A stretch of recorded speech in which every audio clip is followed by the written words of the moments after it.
iriyishurirwa kugira ngo mbwire umuntu wese uri hano ibyiringiro byarangiye. Abantu bamaze kugutera umugongo babonye ko nta nzira ihari, Imana igiye kugutsindisha igitego gitumye bagaruka. Ntabwo uyu mwaka uri burangize, ntabwo uyu mwaka uri burangize. Ibyo ubimenye ngo uyu mwaka ntabwo uri burangize utari kubyina intsinzi mu nzu yawe. Ndakubwira ngo uyu mwaka ntabwo uri burangize. Uku kwezi kwa 11 ntabwo uri bukurangize hatariho indirimbo y'intsinzi ahantu urara. Kandi hari abantu baza gukomanga ngo habaye iki, hano habaye iki, ese muri uyu muryango habaye iki. Imana iguhindura ishimwe mu izina rya Yesu. Iguhindura ishimwe ku buzima bwawe, iguhindura ishimwe ku mibereho yawe, iguhindura ishimwe paka abantu bagiye bavuga ngo yo turashima Imana ku bwawe. Nuko yaguhinduye ishimwe. Turashima Imana ku bwawe, duheje Imana icyubahiro ku bwawe. Turashima Imana ku bwawe nuko Imana yaguhinduye ishimwe. Mbega uyu mugoroba Imana yaguhindura ishimwe. Uyu mugoroba Rutayisira Imana yaguhindura ishimwe. Uyu mugoroba Scholastic Imana yaguhindura ishimwe. Uyu mugoroba Kevin Imana yaguhindura ishimwe. Uyu mugoroba Sophie Imana yaguhindura ishimwe. Imana iguhindura ishimwe mu izina ryande. Haleluya. Reka Imana iguhindura ishimwe. Buri wese avuge ngo Imana impindura ishimwe mu izina rya Yesu. Fabiola Imana iguhindura ishimwe. Claudine Imana iguhindura.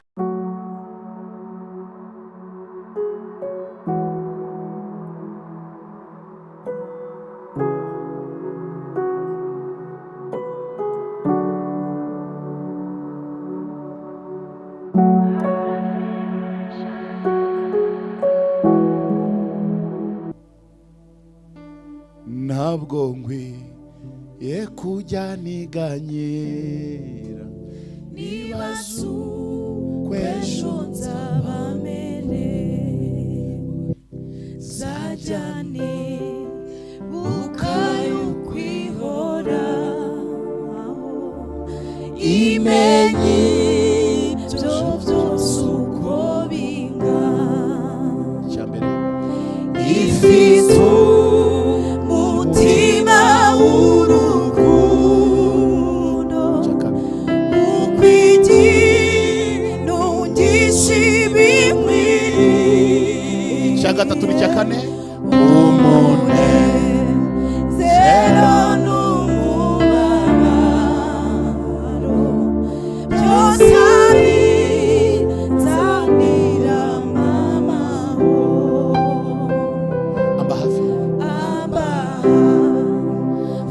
ndetse buri munsi, kandi angenera ubuntu bumwe, ajya nyikorera, ajya yikorerera imitwaro. niwe data kandi niwe Mana. Uko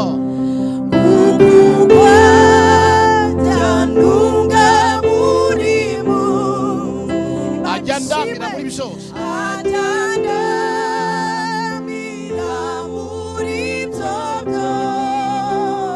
buri munsi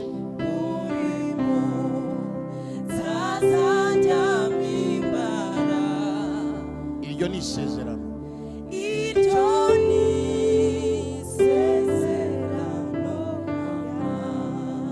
Mana komeza ujye ufasha,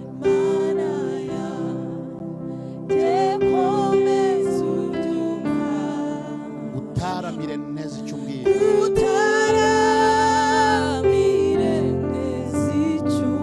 mpore nizeye ijambo wambwiye,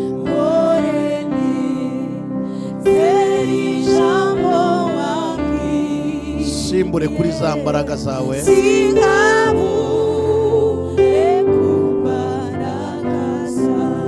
haba no mu bikomeye biriho uyu munsi,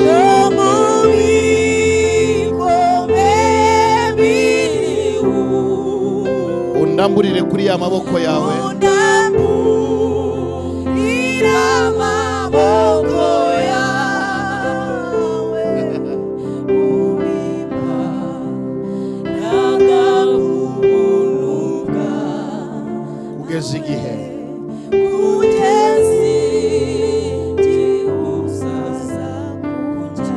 Imana iguha imbaraga ku buntu bwayo.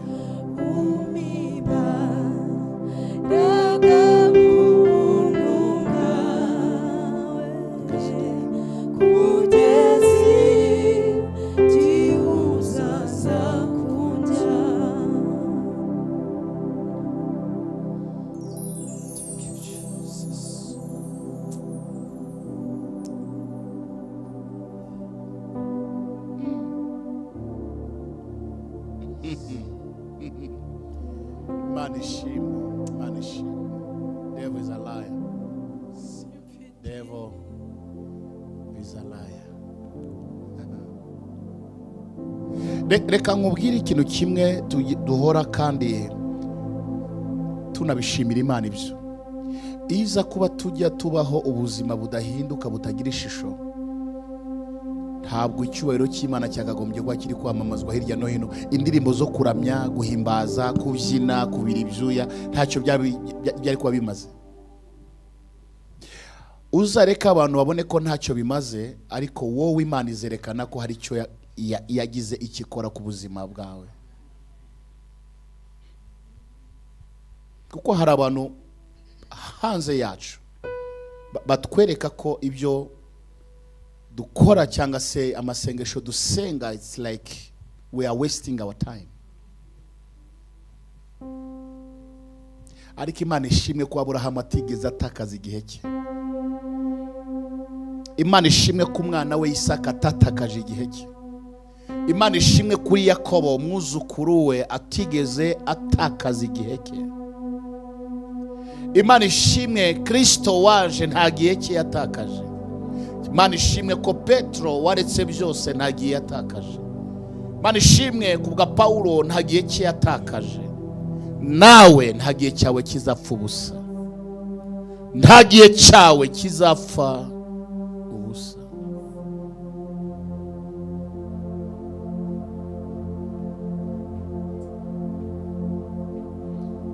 Nta gihe cyawe kizigera gipfa ubusa. Mu izina rya Yesu Kristo w'i Nazareti, uko bakubona si kugomba kwireba wowe, uko bagutekereza si kugomba kwitekereza. Mu buryo bwose ujye umenya ngo Imana iri mu ruhande rwawe. Haleluya. Mu buryo bwose ujye umenya ngo Imana iri mu ruhande rwawe, kandi uri mu ruhande rwawe ko akomeye kuruta uri mu ruhande rw'ababisha bawe.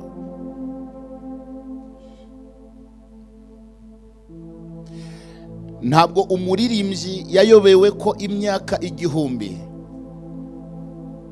mu kinyagihumbi, ko Imana ibonye imyaka igihumbi imbere yayo. Twebwe iyo tubona turi mu kinyagihumbi bibiri, ariko Imana imbere yayo ikabona ni nkaho ari deju iminsi ibiri. Ni nkaho ibona ko isi yatangiye ejo hashize n'uyu munsi. Donc deju ibaze ko Imana ishobora kutubona ikabona ngo tumaze iminsi ibiri turiho. Isi yose ikayireba nkaho imaze iminsi ibiri igize gute iriho. Ureba Imana usenga rero, ikareba imyaka igihumbi, kandi turi muri 21e siècle,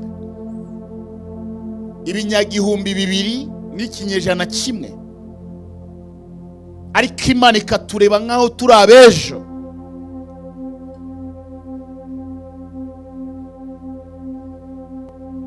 Dejuru ni kuvuga ngo buri muntu wese yaba ari ufite imyaka 100 nonaha, yaba ari ufite imyaka 105, 110, uwo ari wese ukiriho ku isi ugihumeka n'uwavutse uyu munsi, twese Imana turebera ko tumaze iminsi ingahe? Deju siku mbili.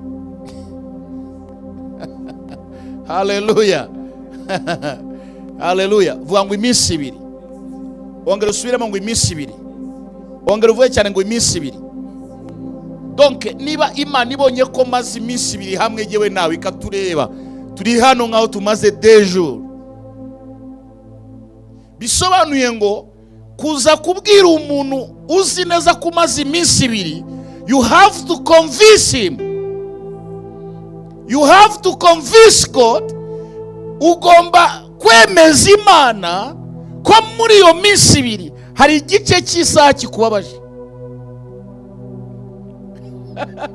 Donc ugomba kumvisha Imana ngo muri iyi deux jours hari 30 secondes Imana zimereye nabi. Muri iyi minsi ibiri ufite hari 3 secondes zimbujije amahoro, zivaneho muri iyi deux jours yawe. Zivaneho. Ndabizi ko tumaze iminsi ibiri, ariko muri iyi minsi ibiri mfite 30 secondes, mfite 3 minutes, mfite amasaha 3 merewe nabi. Ngaho gira icyo biyahinduraho muri iyi minsi ibiri rero umbonaho ndiho. Hallelujah. Imana ishimwe cyane. Iyo wamaze kubivuga Imana burya reka nkubwire, gusenga Imana ni imibare, gusaba Imana ni imibare. Gusaba Imana ni iki? Ni imibare.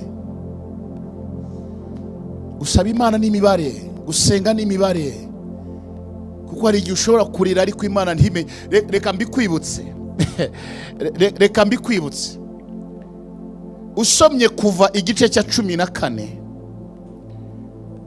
umurongo wa 13, kuva igice cya 14, iyo iryo jambo ndisomye umutima wanjye uhora uvuga ngo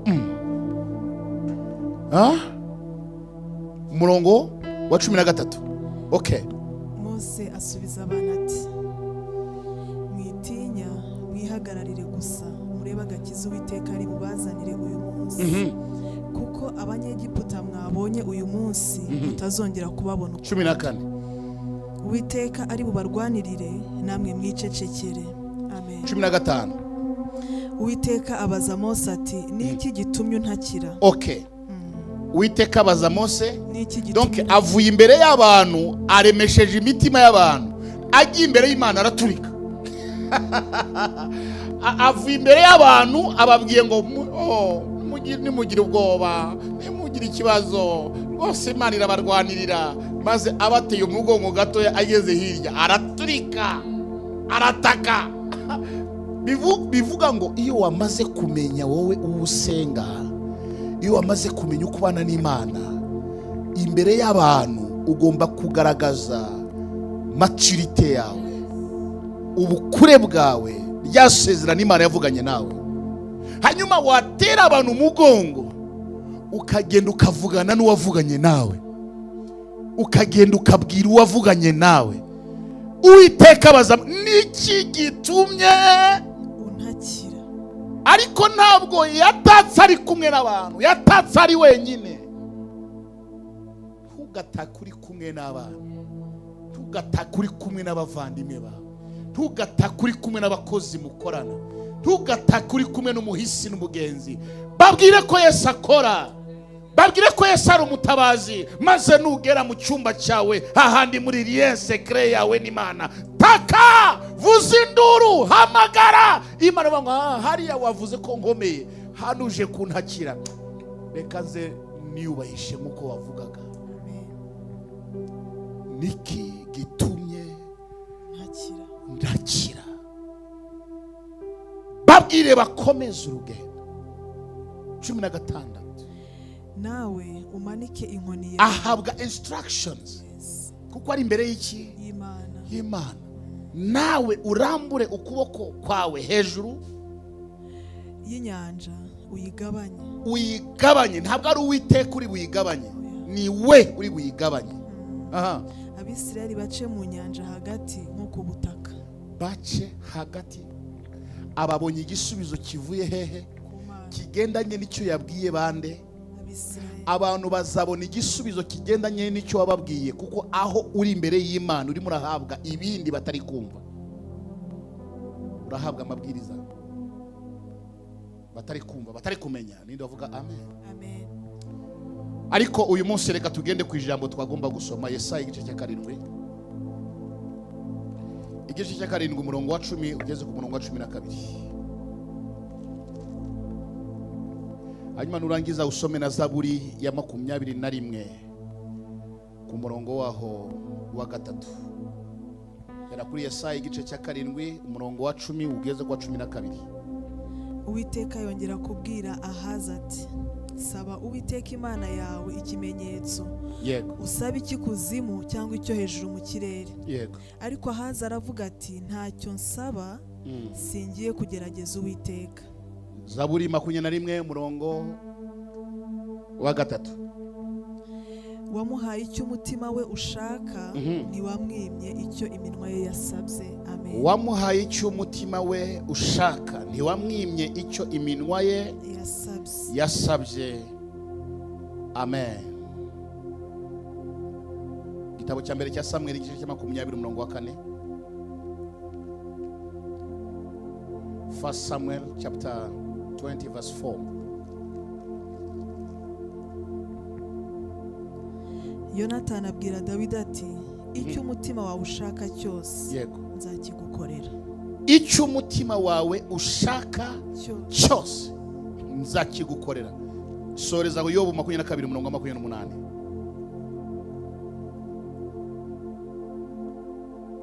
Yobu 22 umurongo wa 28 abariho urangiriza.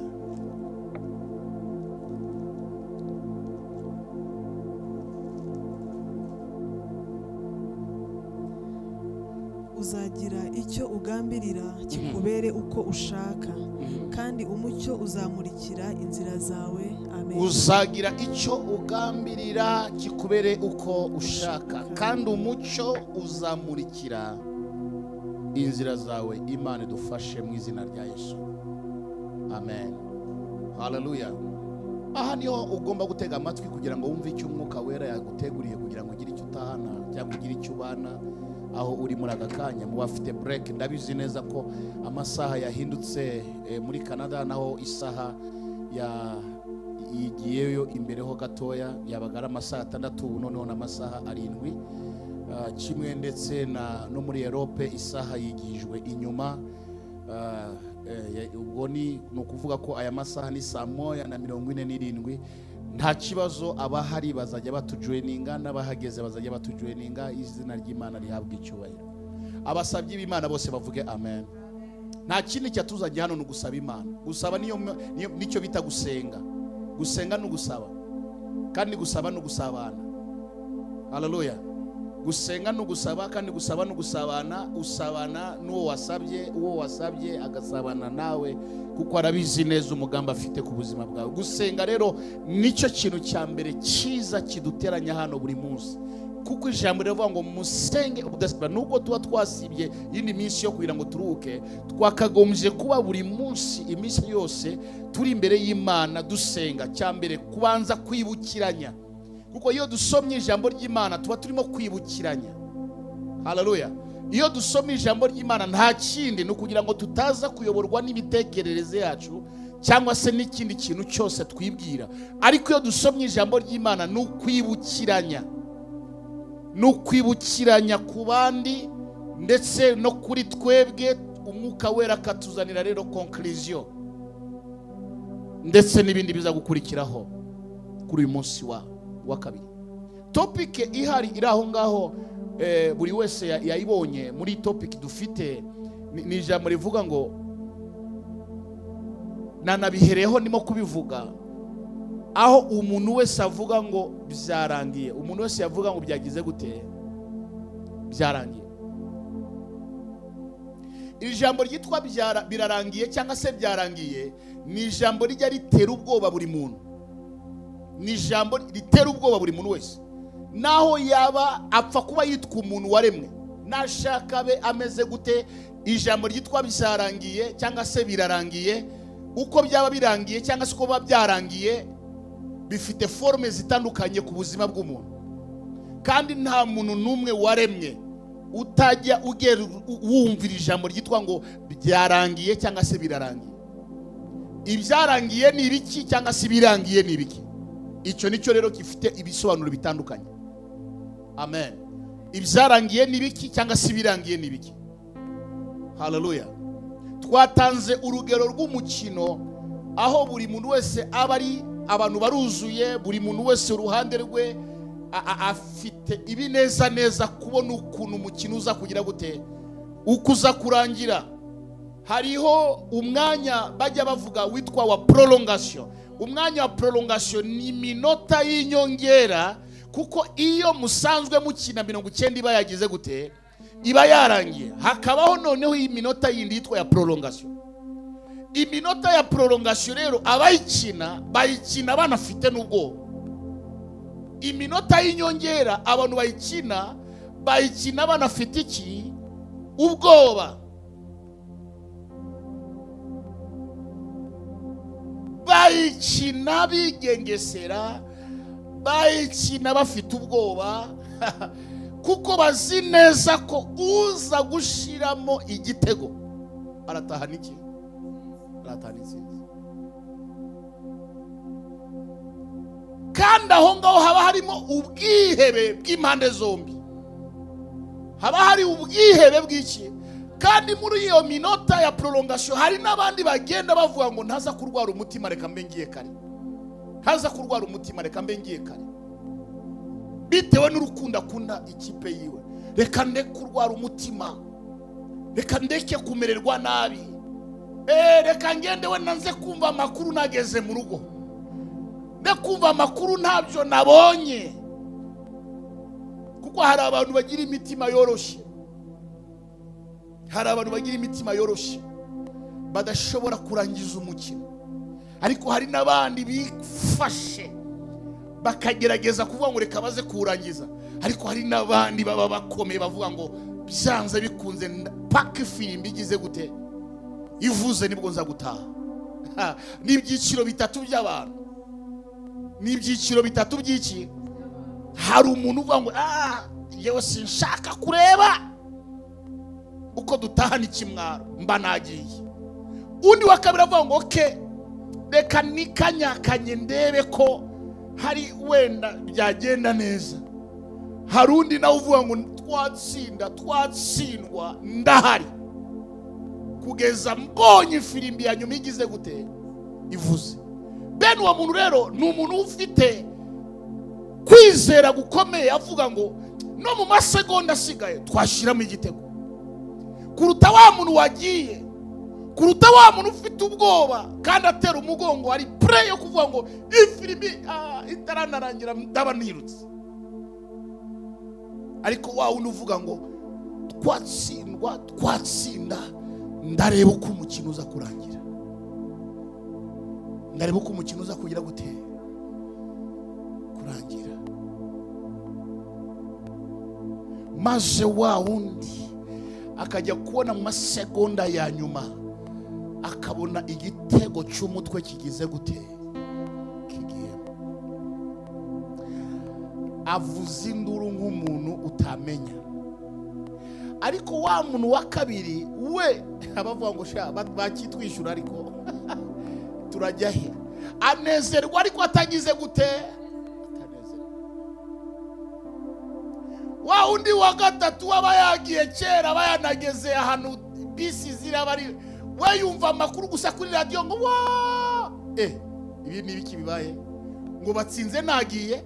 Mbega ibintu byose abihabwa yagize gute, amakuru yose yahabwa byagize gute.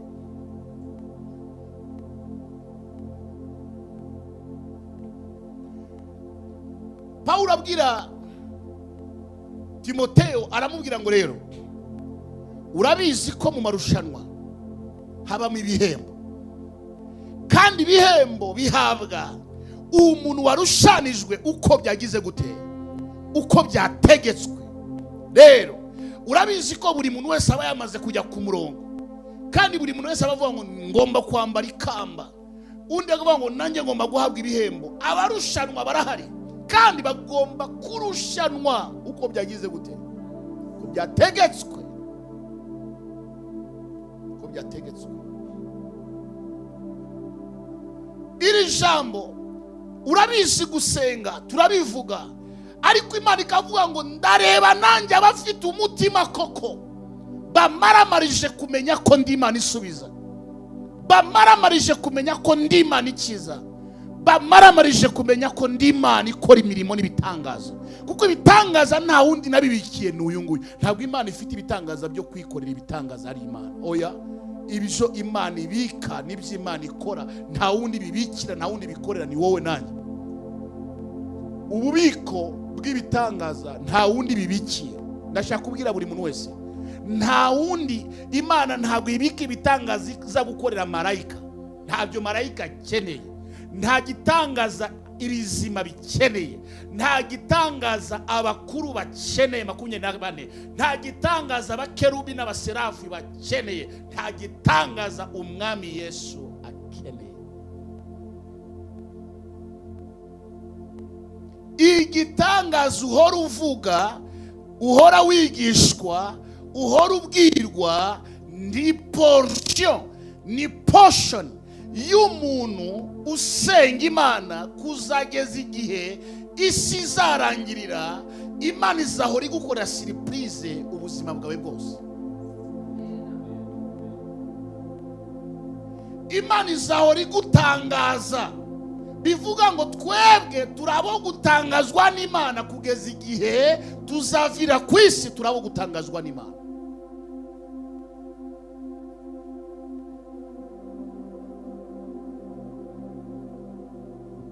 Haleluya. Niyo mpamvu Yesu akiri hano ku isi yagerageje kudevelopa, iryo zina. Haleluya. Yagerageje kugaragaza iki iryo zina rivuga, iki iryo zina risobanura, iki iryo zina ryabereyeho.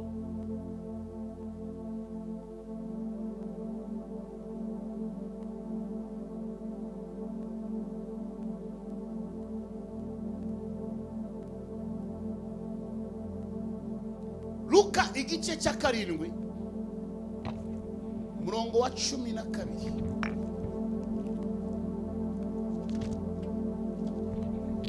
Luka igice cya 7 murongo wa 12. Ageze hafi y'irembo ry'umudugudu, ahura n'abikoreye ikiriba, ahura n'abikoreye intumbi. Yego. Uwari wapfuye yari umwana w'ikinege, kandi nyina yari umupfakazi. Abantu benshi bo muri uwo mudugudu bari bamuherekeje. Byagize gute? Byarangiye, bari bamuherekeje. Yego. Umwami Yesu amubonye amugirira imbabazi, aramubwira ati wirira. Ndashaka kukumenya no kukumenyekanisha no kukubwira ngo igihe cyose abantu bazi ko byarangiye ku buzima bwawe, uzajye witonda, kuko hari umugabo witwa Yesu utaravuga ko byarangiye. Mu baturanyi bamenya ko byakurangiranye, mu nshuti bamenya ko byarangiye, mu bantu benshi bamenya ko byarangiye. Ariko ujye witonda uvuga ngo jewe na Yesu hari cyatangira gishya. Jewe na Yesu. Haleluya. Jewe na Yesu hari cyatangira gishya. Yegera ikiriba, agikoraho. Ntabwo abantu bose bashobora kugitinyuka. Hari ibintu twigisha hano ukabibona nko muri Bibiliya, ariko siyanse ntabwo ibyemera, n'abantu bose ntabwo babyemera. Niyo mpamvu Imana igomba kugutangaza uyu munsi mu izina rya Yesu. Imana igomba kugutangaza kubera ko uje gushaka, uje gusenga, uje gusaba, afite amaso arimo arakubona, abona umutima wawe, abona ibitekerezo byawe, abona aho wicaye n'ukumerewe, abona icyo akwiriye gukora mu izina rya Yesu. Arabibona. Yego. Abakikoreye barahagarara. Abakikoreye bagira gute? Barahagarara. Let's stop. Ati muhungu, yego, ndagutegetse byuka. Ngaho mbwira. This is a final. Hallelujah. Ibintu byagize gute? Byarangiye. Ndashaka kukubaza, ese ibintu iyo byakurangiranye wumva ko ari ndi uza kubikora? Iyo ibintu byakurangiranye wumva ari nde wabikora? Ikintu dukundira Yesu twese turi hano,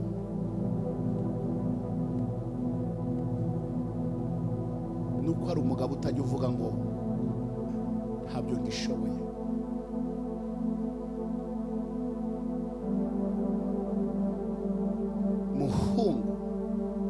ndagutegetse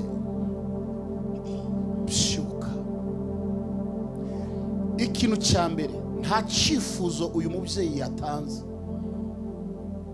Ntabwo yigeze atanga icyifuzo cy'uko umwana we yazuka. Ni ubuntu gusa agiriwe n'umugabo witwa Yesu, arimo kwinjira mu murwa, mu mudugudu wa Nayini, arimo kwinjiramo, abandi bari kusohokamo. Ahura nabo, abona ko bagiye gushingura, aravuga ngo akora ku kiriba, barahagarara. Aravugira ngo mutereke hasi. Birashoboka ko ari drama abantu babonaga, kuko ni ibintu bitigeze kubaho kuva babayeho.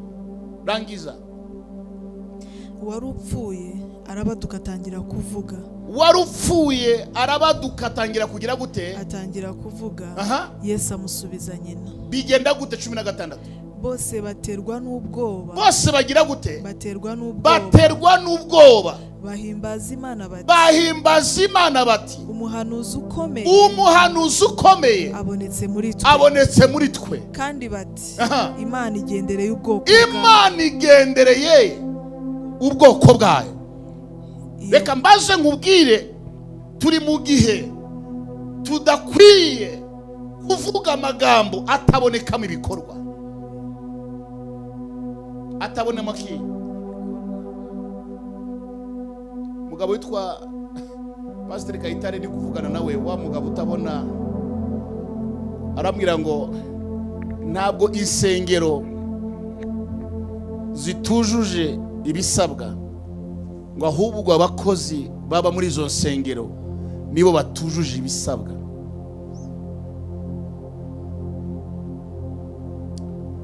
Aravuga ngo buri wese aramutse apratitse icyo umwami Yesu yavuze, kubera ko Yesu ntabwo yadutumye insengero, yadutumye imitima y'abantu. Niba yaradutumye imitima y'abantu, nukugira ngo abantu be babohoke, bumve ubutumwa bwiza, bakire kandi bagere kure. Bamwe bararizwa nuko inyubako zifunzwe, ariko ntabwo barizwa n'ubugingo bw'abantu uko bumeze.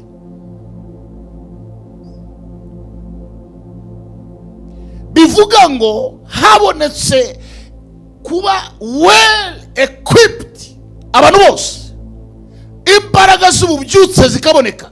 Aravuga ngo none se ko Yesu yagiye mu ijuru, byari bimunaniye kubaka urusengero? Ko yarafite abasapota benshi, yarafite abaterankunga benshi. Niyo babwira ngo ndashaka ko twubaka urusengero, bari gutangira mu gitondo, akazajya mu ijuru asize urusengero rugize gute? Rwuzuye, kandi rwuzuyemo abantu. Aravuga ngo rero ntabwo ikibazo ari insengero, ikibazo n'abantu batujuje ibisabwa. Ngo umunsi abantu bujuje ibisabwa, nta rusaku rw'urusengero ruzabaho, ahubwo hazaba urusaku rwo kuvuga imbaraga z'Imana. Hazaba urusaku rwo kuvuga ngo ikibyimba cyari kiri hano cyagiye, ingumba irabyaye, impumyi irahumutse, ibitangaza Yesu yavuze bigakoreka literally, kuko ibitangaza nta muntu ujya ubihagarika. Niyo mpamvu umuntu ukoreshwa n'Imana nubwo wamurwanya kamagana 8 ntushobora kumuhagarika. Kubera iki? Keretse wenyine we ahagaze. Ariko iyo Imana igikora kuri, ntabwo Imana igibura inzira zo guhagarika. Nicyo ngicyo kinyurano gihari. Nta muntu ukoreshwa n'Imana ibitangaza n'ibimenyetso hagati y'abantu uwo muntu ajya ahagarara. Keretse yacitse intege wenyine ku giti ciwe, akumva arananiwe. Ariko Imana nijya inanirwa. Niyo mpamvu Yesu yavuga kuri uyu musozi wa Korazini akanyimukira ku wa Betsaida, akava ku wa Betsaida akajya kwa Kapernaum, akava Kapernaum akajya Nazareti, akava Nazareti akajya Galilaya, akava Galilaya akajya hirya mu misozi miremire. Bisobanuye ngo nta muntu n'umwe wari ugomba guhagarika ikintu cyose arimo gukora mu izina rya Yesu Kristo. Haleluya. niyo mpamvu uyu munsi wa none kugira ngo mumenye ko Imana ikora, n'umuntu umugaye n'uwavunitse imigongo n'uwagize gute, Imana iramukiza mu maso yanyu. Mumenye ko imbaraga z'Imana, ukuboko kw'Imana ni umwuka, n'abayisenga baba mu mwuka, igakora ibitangaza kubizeye.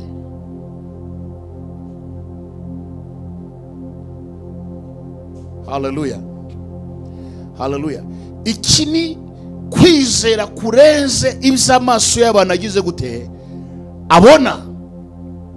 Kwizera kurenze iby'amaso y'abantu abona, iby'amatwi y'abantu agira gute yumva, iby'imitima y'abantu igira gute itekereza. Kwizera kurenze, vuga ngo kwizera kurenze, ongera ngo kwizera kurenze. Imana iguhe kwizera kurenze iby'amaso yawe abona. Imana iguhe kwizera kurenze iby'amatwi yawe yumva. Imana iguhe kwizera kurenze iby'inzandiko wandikiwe, nibwo bazamenya ko wabanye na Yesu. Haleluya, haleluya. Duhereze Imana yacu icyubahiro. Ninde wavuga amen? Haleluya.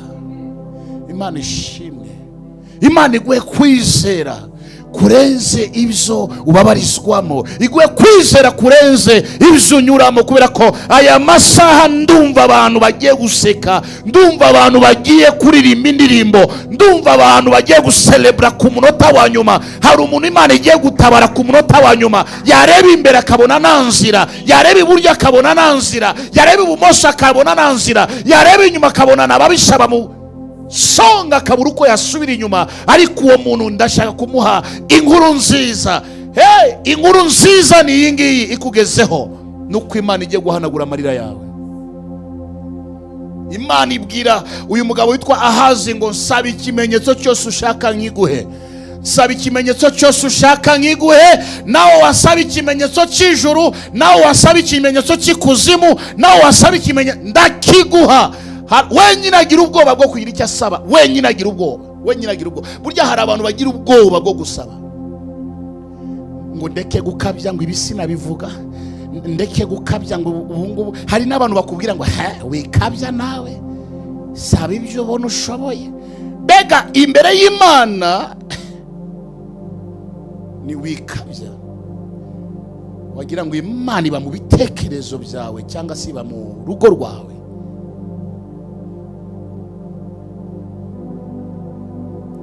Uyu mugabo Ahazi aravuga ati ntacyo nsaba ngo singiye kugerageza Uwiteka. Can you imagine? Urumva umuntu ngo ntacyo nsaba singiye kugerageza mbe. None Uwiteka umubwiye ngo utumye umuhanuzi Yesaya ngo genda ubwire Ahazi. Umuhanuzi araje abwiye Ahazi, Uwiteka aravuze ngo saba icyo ushaka cyose, cyaba ikimenyetso cy'ikuzimu, cyaba ikimenyetso cy'ijuru mu kirere, saba ikimenyetso cyose ushaka uraza kugihabwa. Igihe cyose umuntu adafite ubusabane bwiza n'Imana aracanganikirwa. Ndashaka kubwira ngo umuntu wese udafite ubusabane bwiza n'Imana aracanganikirwa. y'Imana imubwiye ngo nsaba. Ariko umuntu uri ku musozi asenga ntabwo abura icyo abwira Imana. Umuntu witeguye umeze neza, Salomo ari ku musozi asenga, Imana iramubwira ngo nsaba icyo ushaka nkiguhe. Kubera ko yari ku musozi w'amasengesho, ntabwo yari afite confusion. Reka nkubwire amahirwe make abantu bafite, nuko Imana yakubwira ngo nsaba icyo ushaka, igasanga nawe ubwawe ufite confusion n'ibintu byinshi biguteye ubwoba, ukabwira Imana ngo ngaho ni wowe ubizi ngo mmereze icyo ushaka. Yakugira umwami w'ibikeri, wahembwa iki? Imana ishimwe kubera ko numwaje hano ngo mbategure mumenye uko Imana igenderera ubwoko bwayo. Yagusanga mu nzozi, Imana yagusanga ahantu hose, yatuma umuntu akaza. Hari umwana w'umuhungu umwe mu 2001 yigeze kuza turasengana, yarafite ubukene ariko yarafite onkle wabo utigeze abibuka. Onkle wabo yari umukire, hanyuma kuko avukana na mama w'uwo muhungu amutuma haza kuza aramanga urashaka ko nguha iki. saba icyo ushaka cyose, cyangwa se ugenda ukore projet ushaka ko ngufinansa. Wa muhungu araza mu gitondo azana projet ya moto y'ipigipigi. Onkure waramubaza ngo ni igiki uzanye hano? Ngo rwose uramutse umpaye moto twajya tubona rasiyo mu rugo. Aramubwira ngo subirayo, genda utekereze projet nzima ushobora kuzana hano kugira ngo igufashe wowe, abavandimwe bawe na mama wawe. Aragenda abaza umumotari, aramubwira ngo ndimubwira kugurire moto ebyiri. Asubiyeyo ajyana projet ya moto zingahe? Ebyiri. Umugabo aramwitegereza, amugirira impuhwe. Gusa icyo yakoze ntago yamuhaye moto ebyiri. Yarebye mu mavatiri afite hariya nshyashya, Sony icyo gihe haje yari amavatiri mashyashya ya Sani. Afata imwe, aramubwira ngo ngaho fata, uzi gutwara imodoka ngo ndabizi, ngaho baguhereze contact ugende.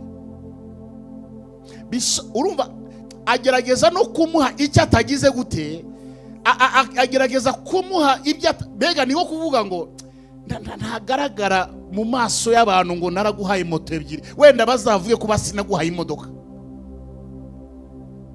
Arasimbuka aragira gute, aza guhura n'umugabo umumetre utakiriho. Aramubwira ngo nari mvuye kwa oncle, bari basanzwe bazirage, yambwiye ngo nkore projet. Wehe wakoze projet yihe? Ndawagira oya namusaba moto. Ngwiki ngo numva nagukubita n'urushyi. Ibaze undi muntu kumva gusa ikintu wavuze kandi aramuzi oncle wiwe. Aramuzi. Wamubwiye moto? Ngo ahubwo namubwiye ebyiri, abo ntiyazimamereza iriya modoka. Aramureba aramwosha, uzarangiza urugendo rwawe nabi. Ntago ari umuhanuzi, ariko koko wa muntu uyu munsi wa none ya modoka ntayafite, yakubiswe naza n'indwara zitandukanye, ari down nona. Wibaze uwo ntabwo ari Imana, ni umuntu ushaka guhindura histoire y'ubuzima bw'iki bw'umuntu. Wenda uwo ni w'Imana yashizeho, Imana imunyuramo kugira ngo uwo muntu asabe icyo agize gute, icyo ashaka. Turasenga hano, ariko iyo dutandukanye dusubira mu buzima bwacu bwa buri munsi. Uyu musozi iyo tuwumanutse dusubira mu buzima bwacu bwa buri munsi. Ariko se uramutse utunguwe n'umuntu wambaye umubiri ariko arimo ishusho y'Imana muri we, kuko uzarindira ko Imana imanuka, ntimanuke ahubwo imanukire mu muntu. Uwo muntu azaza mu ishusho y'uyu mukobwa cyangwa y'umugore cyangwa y'umusore cyangwa y'umugabo. Ese wowe uri kwigishwa ibi ngibi, uzabanza gutekereza kandi uwo muntu afite urugendo rwo kugenda.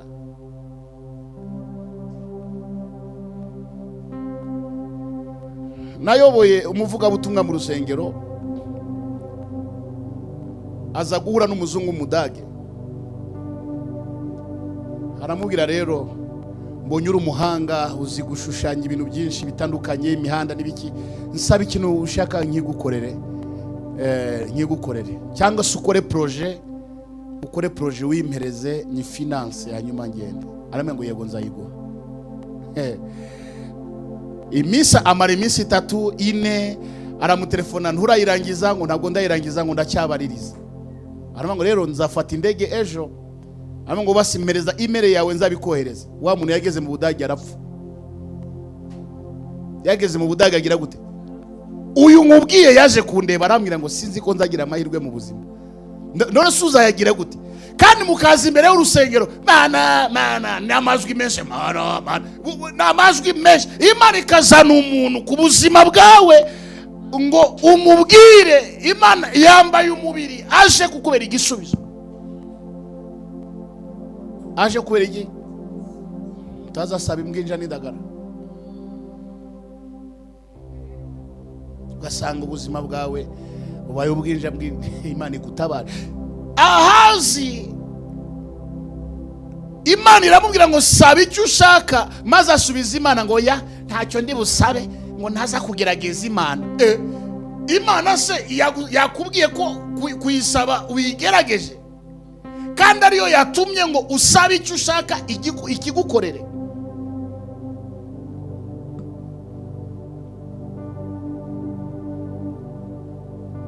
Umukobwa wa Herodiya aragenda arabyina, ibyuya bigira gute, ibyuya biramurenga. Umwami aranezerwa abonye kubyina k'umukobwa, aramubwira ngo kakobwa ngwino hano. Araza,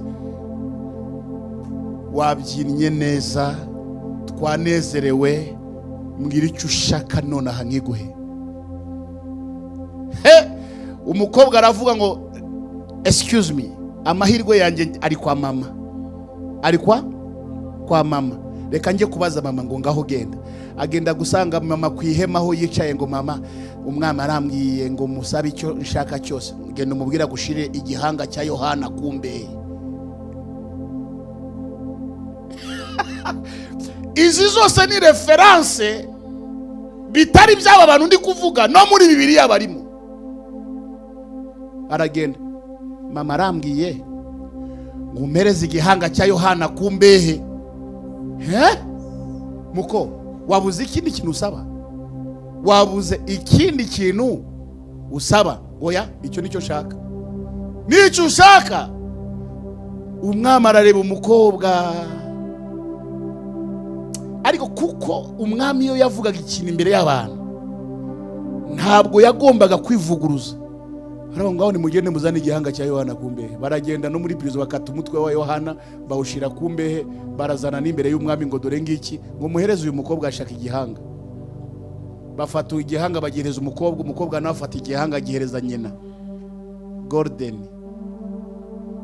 zahabu, diyama, y'ubwanwa burebure bumaze iminsi butogoshwa kumbehe.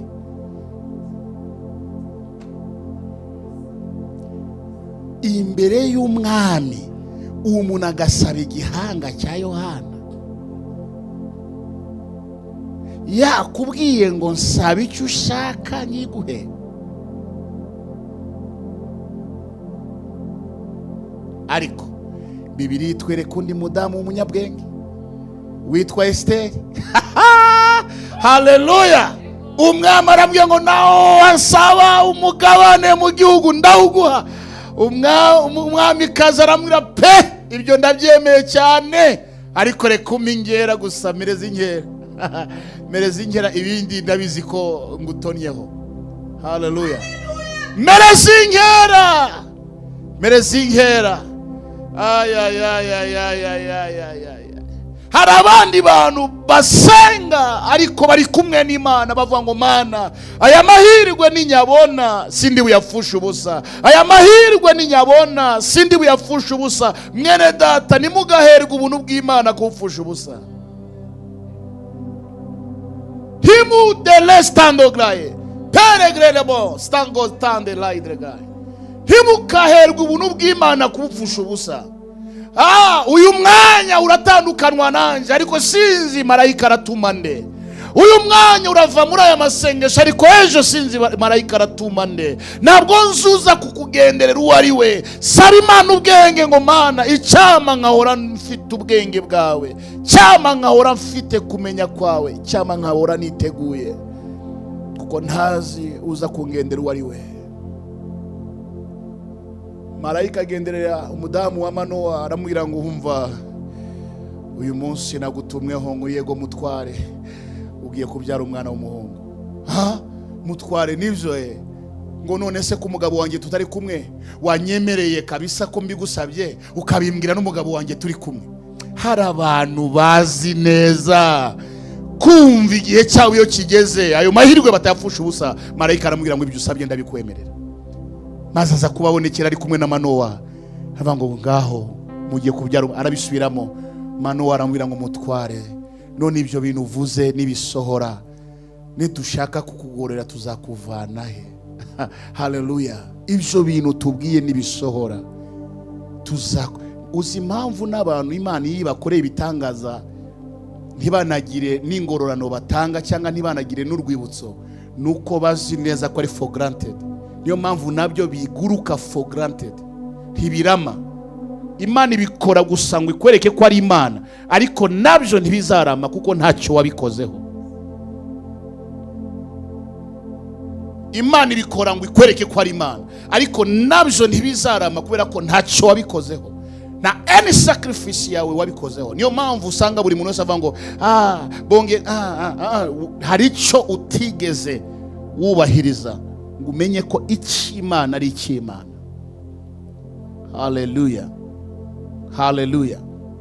Gusaba bituruka mu bwenge, ntibituruka muri emotion. Abantu bose basengera no gusabira muri emotion barangira nabi, ariko umuntu usaba mu bwenge no kwizera, uwo muntu ni inshuti y'Imana kandi abaho ikimenyetso gikomeye. Isi izamusomaho iby'ubumana ku buzima bwiwe. Haleluya. Isi ifite ibyo izasoma kuri we kandi ifite ibyo izakora ku buzima bwiwe, kubera ko Imana ni Imana tuvuga kandi ni Imana ikora ibitangaza. Hari arazi aravuga ngo ntacyo nsaba, ntacyo nsaba, ntacyo nsaba. Koko ahaziya ntacyo afite asaba. Ntacyo nsaba, singiye kugerageza Uwiteka. Ntacyo nsaba, singiye kugerageza Uwiteka. Yuza kumenya ibyago byaje gukurikira inyuma yawe, haje gukurikiraho ibintu. Oh my God. Hallelujah. Haje gukurikiraho ibintu kuri Ahaziya. Ahaziya yahuye n'ingorane zikomeye. Hari yavuga ngo yavuga kimwe cyangwa akavuga bitanu cyangwa 10.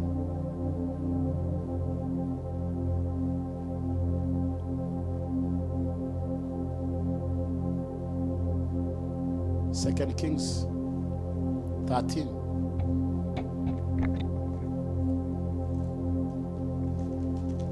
from verse 5.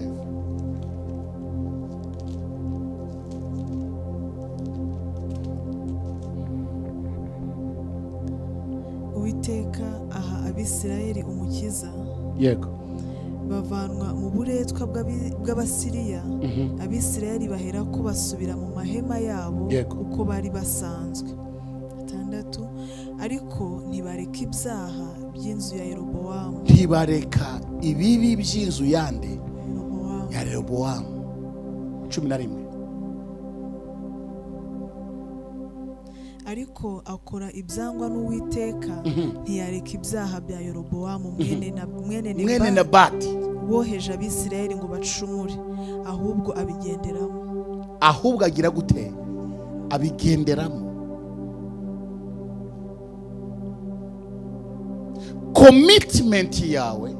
Commitment yawe n'Imana, ugomba kumenya ngo aho nicaye, reka nkubwire bene data, ntabwo wicaye imbere y'Imana nk'icyapa, wicaye imbere y'Imana nk'isezerano. Nubwo witwa Dativa, nubwo witwa Tom, nubwo witwa Rose, nubwo witwa Elohim Didier, nubwo witwa Christella, mwicaye imbere y'Imana muri abantu bafite commitment imbere y'Imana. Iyo commitment mugomba kuyigenderamo. Abangaba bavuye muri iyo commitment, bavuye mu cyo babwiwe n'isezerano bahawe.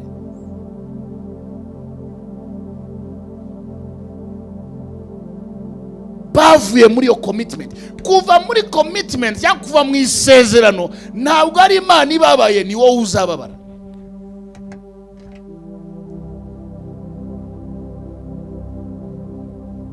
Hallelujah. Niyo mpamvu ijambo ry'Imana ryatubwiye ahanga muri Zaburi avuga ngo wamuhaye icyo umutima we ushaka, ni wamwimye icyo iminwa ye yasabye.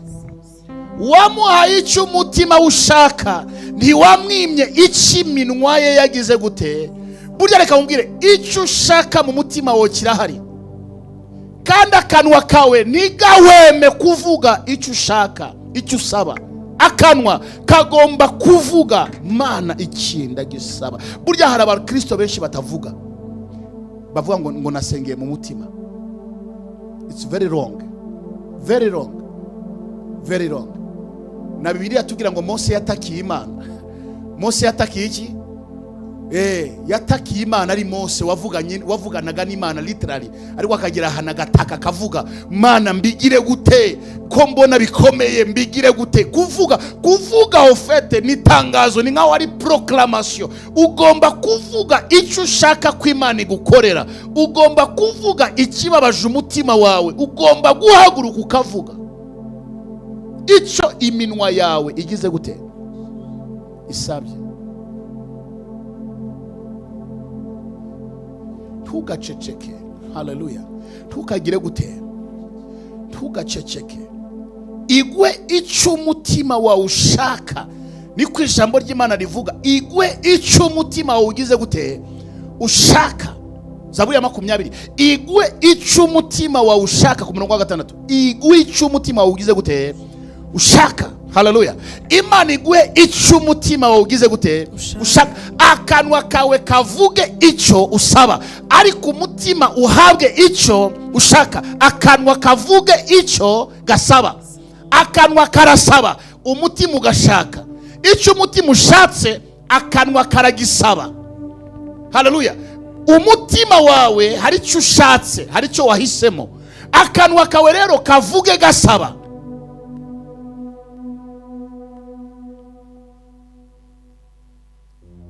Amen. Niyo mpamvu ijambo rivuga ngo ntimugatuze. Yesaya 62. Ntimugatuze, ntimukamuhemere kugeza igihe Imana ihindura ishimwe ubuzima bwawe. Burya hari ikintu cyitwa kudaceceka. Kudaceceka. Yemwe abibutse Uwiteka ntimugatuze. Haleluya. Umurongo wa kangahe? 6. Aha. Kandi nimukagire gute, ntimukamuhemera. Pana gucika intege, pana gucika intege. Yesaya 62 umurongo wa 6. Ntugacike intege. Haleluya. Umurongo wa 7 akavuga ngo kandi ntimukamuhemere kugeza ubwo azakomeza. Aha. Yerusalemu akahindura ishimwe. Ni ngombwa ngo Imana iguhindura ishimwe, iguhindura ishimwe mu bantu baguseka kusenga, iguhindura ishimwe mu bantu batazi imbaraga z'Imana yawe, iguhindura ishimwe mu bavandimwe bawe no mu nshuti zawe. Uyu munsi ndazamura ikiganza cy'iburyo, Imana iguhindura ishimwe mu izina rya Yesu. Imana iguhindura ishimwe mu izina rya Yesu. Iguhindura ishimwe ku buzima bwawe, iguhindura ishimwe ku mibereho yawe, iguhindura ishimwe paka abantu bagiye bavuga ngo yo turashima Imana ku bwawe. Nuko yaguhinduye ishimwe. Turashima Imana ku bwawe, duheje Imana icyubahiro ku bwawe. Turashima Imana ku bwawe, nuko Imana yaguhinduye ishimwe. Mbega uyu mugoroba Imana yaguhindura ishimwe. Uyu mugoroba Rutayisire Imana yaguhindura ishimwe. Uyu mugoroba Scholastic Imana yaguhindura ishimwe. Uyu mugoroba Kevin Imana yaguhindura ishimwe. Uyu mugoroba Sophie Imana yaguhindura ishimwe. Imana iguhindura ishimwe mu izina ryande. Haleluya. Reka Imana iguhindura ishimwe. Buri wese avuge ngo Imana impindura ishimwe mu izina rya Yesu. Fabiola Imana iguhindura ishimwe. Claudine Imana iguhindura ishimwe. Florien Imana iguhindura ishimwe. Nicole Imana iguhindura ishimwe. Tania Imana iguhindura ishimwe. In the name of Jesus. Reka Imana iguhindura ishimwe. Imana iguhindura ishimwe. Haleluya. Gabriel Imana iguhindura ishimwe. Yvette ubwire n'umuhungu wawe umubwire ngo Imana iguhindura ishimwe. Haleluya. Utamuriza Imana iguhindura ishimwe. Justin Imana iguhindura ishimwe. Emmanuel Imana iguhindura ishimwe. Mawamaro Grace Imana izane grace yayo iguhindura ishimwe. Ndavuze ngo Imana iguhindura ishimwe mu izina rya Yesu. Nawe utangira uvuga ngo Imana igiye kumpindura ishimwe. Ntabwo uri ikibazo, ahubwo Imana iguhindura ishimwe.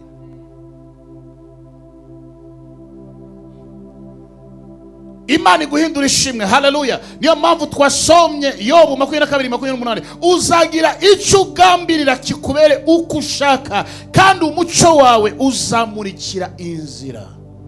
Uzagira icyo ugambirira kikubere uko ushaka, kandi umucyo wawe uzamurikira inzira zawe. Reka icyo ugambirira none amavuta y'iri jambo kikubere uko ushaka mu izina rya Yesu. Icyo ugambirira kikubere uko ushaka Karine. Icyo ugambirira kikubere uko ushaka mu izina rya Yesu Kristo. Icyo umuntu wese agambirira imigambi yawe Imana isoze. imigambi yawe Imana isoze, imigambi yawe Imana isoze. Hey, in the name of Jesus, Imana isoze imigambi yawe, Imana isoze urukundo muri wowe, Imana isoze indwara zihunge kuri wowe, Imana isoze ubushomeri burangire kuri wowe, Imana isoze amadeni aveho acibwe nk'uko ikintu cyose cyaciwe mu izina rya Yesu. Imana igusoze ubishimwe muri quartier yawe, kuri butike bakuboneho ishimwe, ahantu utuye bakuboneho ishimwe, be kukubonaho ikibazo, we kugenda ubundabunda I feel I can tell someone in the name of Jesus. Amavuta y'Imana ndayumva, Imana igiye kubahindura ishimwe. Haleluya. Mu cyimbo cyo kuba ikibazo ugiye kuba ishimwe, mu cyimbo cyo gushungerwa ugiye gukomerwa mu mashi. Imana iguhindura ishimwe mu izina rya Yesu. Utangira ukomange mu gituza cyawe ngo Imana impindura ishimwe. Ijambo riravuga ngo uzagira icyo ugambirira kikubere uko ushaka. Uzagira icyo ugambirira. Haleluya. Uzagira icyo ugira gute? Ukambirira. Uzagira icyo ugambirira. Nugambirira kubona imbaraga z'Imana uzibone, nugambirira gukira ukire, nugambirira gutabara gutabarwe, nugambirirwa kugendesha amaguru yawe bigende, nugambirira kujya muri business bikunde, nugambirira gutera imbere bikoreke, uwe lawa langazo atayaba. Icyo uga amavuta aramanutse, amavuta y'imbaraga z'Imana. Avuga ngo amavuta y'imbaraga z'Imana. Uzagira icyo ugambirira kikubera kugira gute? Uko ushaka. By force, by fire.